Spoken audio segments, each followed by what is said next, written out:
As you can probably tell, I like anime style games or the cell shading look.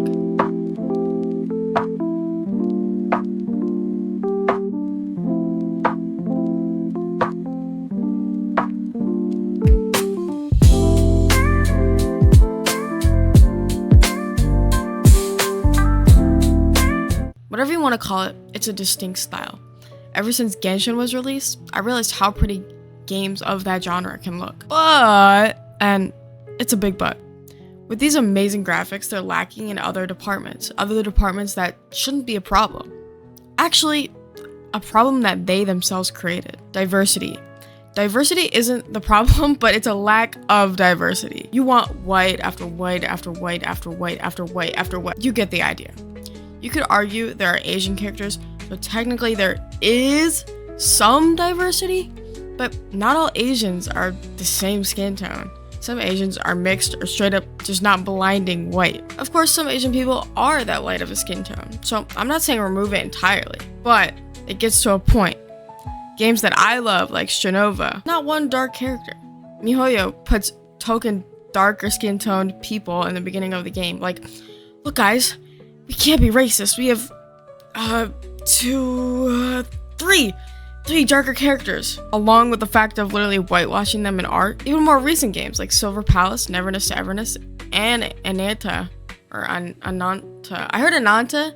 I'm not sorry. Anyway, and Ananta all don't showcase any dark-skinned characters.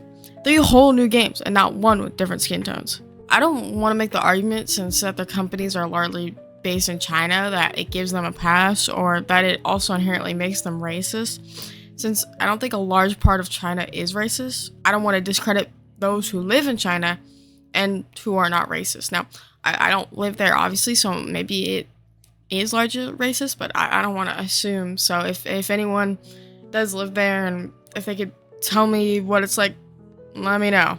Or like, is that not even a conversation that comes up commonly? Like I have no idea, so just let me know. Also, the current climate in America is pretty ass too, so I'm not just trying to shit on China, and America also sucks. I'm sorry, but this country was literally built on racism, so I don't know why everyone's so surprised. Like, all of the shit that's going on and all these people coming out with their hatred, they've always had that hatred within them. Trump just makes it more normalized. He makes it feel safe for them to actually express their hatred towards other people out loud. This country was built on slavery, this country was built on racism, this country was built on of Native Americans. Like, you really can't put a band-aid on something that's already been broken. Like, I feel like it's gonna be really hard for this country, especially under this new administration. Like, even after we get, like, a new administration after this administration, hopefully. Like, it's gonna be really hard to undo all the damage that Trump has already done in, like, fucking 2 months. And all the damage that's been happening since this country was fucking conceived. I'm just saying, none of this shit would have happened if black people were actually given their fucking reparations. If everyone just minded their own fucking business and weren't so worried about other races, this wouldn't be a problem.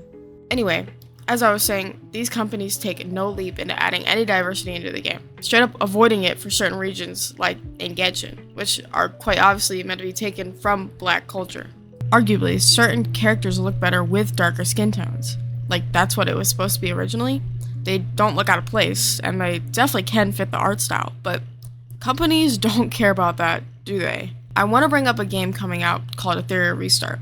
This is probably the most recent gacha game I've seen with any form of diversity.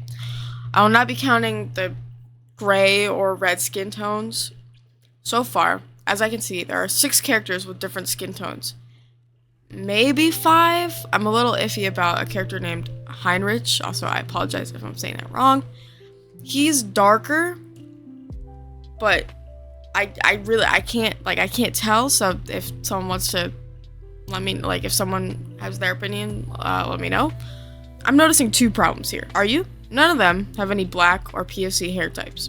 Sure, black people wear their hair however they want, but when you're already lacking proper POC representation in these types of games, you're taking their culture and getting rid of the parts you don't like. Now, the second problem is that only one of them is a woman. Might I mention that out of 58 playable characters, there are only 6, potentially even 5 characters with different skin tones? Another game that just released, Crystals of Atlan, has one guy with a darker skin tone who is playable. I did notice while researching that there is at least one NPC who is darker, so if there's more, let me know. I'm pretty sure they lighten this guy's skin tone compared to the art. It could be lighting, but that's a crazy difference.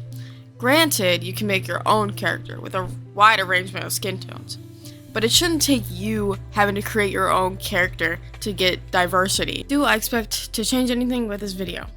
No, but I didn't want to talk about it because it bothers me, and probably loads of other people too. I'm not sure if anyone else has talked about this. I looked briefly, but I didn't do a deep dive, so I'm sure there are people who have mentioned it. I want to play these games, but end up dropping them because everyone looks the same, or lacking other things I tackled in a previous yapping video I made, but this one's a lot more serious in nature. I will continue to play and continue to call out shitty practices, since I like these styles of games and I'm very passionate about it. It sucks that the large majority of content lacks diversity. Final thoughts. Will I play Crystal of Atlan? No. The aspects of the game don't interest me personally. I'm not an MMORPG player. Do I think it's a bad game? Also, no. It looks fine. The only bad thing I heard is that maybe it's expensive. Will I play Ethereal Restart? Maybe? The game itself seems very grindy, and I love games that are story first. Ethereal Restart is not that. I think there's like 4 hours of story on launch. Maybe I'll learn to love it, but I'm not sure. I'll have to see more gameplay. Does this inherently make it a bad game? No! Please don't let my hesitation stop you from trying it. It's set to release June 5th. Also, Crystal of Atlan's already out, so. Let me know what you think, since ultimately, I'm definitely not 100% educated on this. Did I get anything wrong? Something I should change? Just let me know. Bye! Okay, finally, hi. This is me putting a face to my words, cause I just feel like it's important, so, hi. The most dangerous animal on this planet. A violent creature filled